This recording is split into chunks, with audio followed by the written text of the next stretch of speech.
The situation between Israel and Iran is one that poses very many questions and does not lend itself to easy answers, and in my view must be situated in the context of history. If you look at Iran, the Iran that we know now, we've got to go back to the 1920s when the Reza Pahlavi family became the dominating dynasty until the Reza Pahlavi was removed in 1941 by the Allied powers, the British and the Soviet Union, for being not willing to do their bidding. But he was then succeeded by his son, Mohammad Shah Reza Pahlavi, who liberalized Iran in many ways and who was very compliant with the West.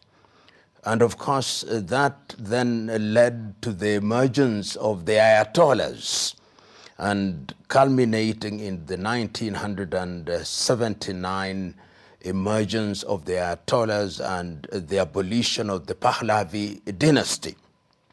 And something begins to happen at that time because the Ayatollahs come in with a theocratic regime which clearly states that they do not recognize the state of Israel, and that in fact the state of Israel must be wiped off the surface of the earth.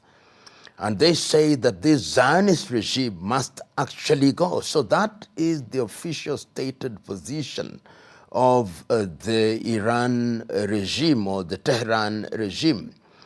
And the fact that then they started enriching uranium, almost reaching weapon-grade enrichment, then raised alarm, particularly in the United States of America and in Israel. And the argument that is being put forth by the Netanyahu regime is that they have credible evidence, or that they had credible evidence that the Iranians had crossed the red line in terms of enrichment, and that they cannot allow the regime to have a nuclear weapon.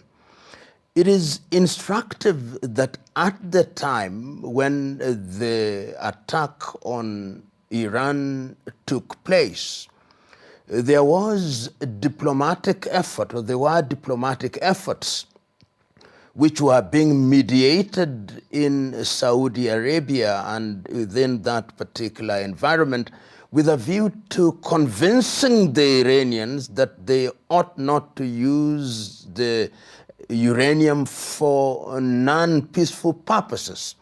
And to the casual observers, like all of us, we thought that they were going on very well. At least when you listen to the President of the United States of America, one took the view that the negotiations would give birth to a result which would be acceptable to all, and the International Atomic Energy was supervising.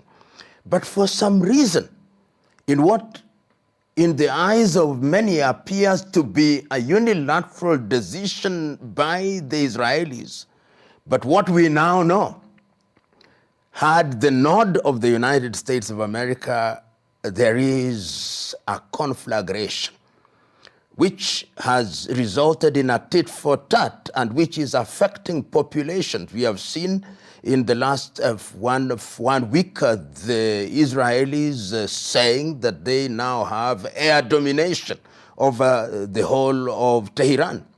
We have seen the use of hypersonic missiles which have hit Tel Aviv and have hit Haifa.